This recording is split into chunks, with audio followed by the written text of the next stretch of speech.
ازيكم يا حبايب؟ عاملين ايه؟ يا رب جميعا تكونوا بخير. احنا اليومين دول مشغولين بمتابعة كأس العالم، خصوصا منتخبنا الوطني والأداء الأكتر من رائع اللي بيقدمه تحت قيادة العميد حسام حسن.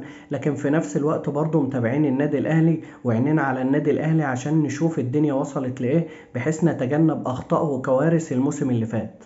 ما يخفاش على حد ان النادي الاهلي مهتم باعاده هيكله رواتب اللعيبه، يعني شغل المال السايب اللي ملوش اصحاب ده خلاص ما عادش فيه منه. فبالتالي هيظهر قدامنا اسمين: محمود حسن تريزيجيه واحمد سيد زيزو، بما ان هما اعلى اتنين من حيث قيمه العقود في النادي. لكن الكلام كله كان على تريزيجيه، واخدنا في سكه انه هيتباع مش مجرد تعديل عقد. فتعالوا كده مع بعض ناخد الموضوع من الاول، سواء من ناحيه تريزيجيه او من ناحيه زيزو.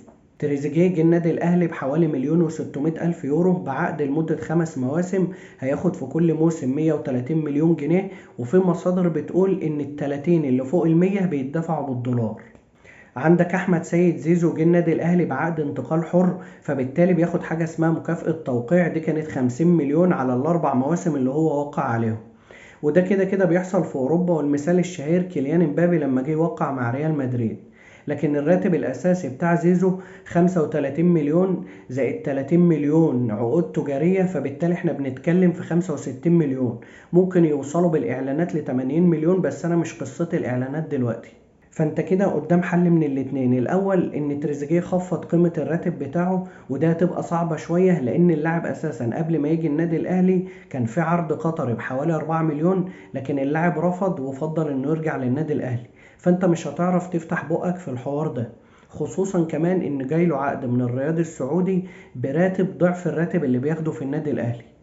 وفي نفس الوقت مش هتعرف ترفع عقود اللاعيبه التانية بحيث انها تكون قريبة من تريزيجيه، لان في الوقت ده النادي هيعلن افلاسه، وكل مسؤول بقى من مسؤولين النادي الاهلي يروح يمسك له جامع ورزقهم على الله. فللأسف الحل التاني انك تبيع تريزيجيه، خصوصا ان نادي الرياض السعودي عرض على النادي الاهلي $1,000,000، لكن النادي الاهلي ماسك في 1,500,000 بس. عموما نادي الرياض السعودي منفتح على العرض وهيوافق، وده في الغالب هيكون الحل الامثل للاعب وللنادي. لان انت مثلا لما تيجي تجدد مع الشناوي او امام عاشور هتقدر ان انت ترفع مرتباتهم بحيث يكونوا قريبين من زيزو، او حتى حسين الشحات اللي بالمناسبة جدد مع النادي الاهلي هياخد 35 مليون و10 مليون عقود تجارية، فبالتالي كده 45 مليون. بتتكلم في واحد عنده 34 سنة، وكمان مشاركته الفترة الأخيرة كانت قليلة بسبب الإصابات، فيعتبر عقد كويس لحسين الشحات. فكده نقدر نقفل ملف الفرق المادي وحساسيات المرتب بين اللعيبة نهائيا. لكن السؤال المهم دلوقتي: مين اللاعب اللي هيعوض رحيل تريزيجيه في الجناح الشمال؟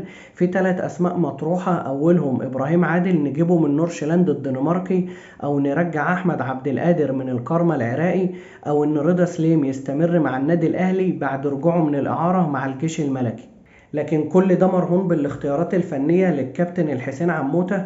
عموما احنا قاعدين متابعين اخر اخبار النادي الاهلي وعلى الله التسهيل، وفي النهاية ده كان مجرد رأي شخصي مش الزامي لأي حد ولا حتى للنادي الاهلي.